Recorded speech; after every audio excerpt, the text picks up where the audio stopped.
Sa sabagay, kamakailan lang pinarinig natin kapatid na Bularan na nitong huling pagsambuho nila, nanghihingi siya ng 3,600,000.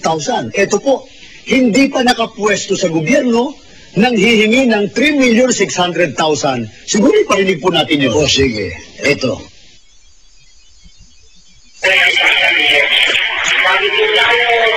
Subukan mag-iwalay kayo ako at kumalusan sa pananalangin.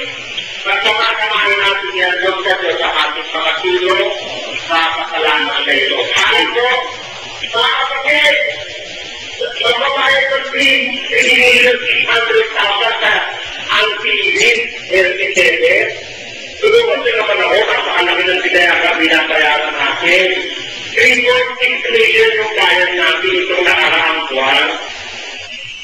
Tapos sa SBA pa, tulungan nyo naman ako, mga kapatid.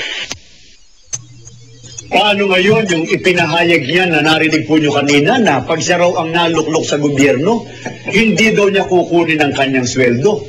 Eh yan po, hindi pa siya nakaluklok.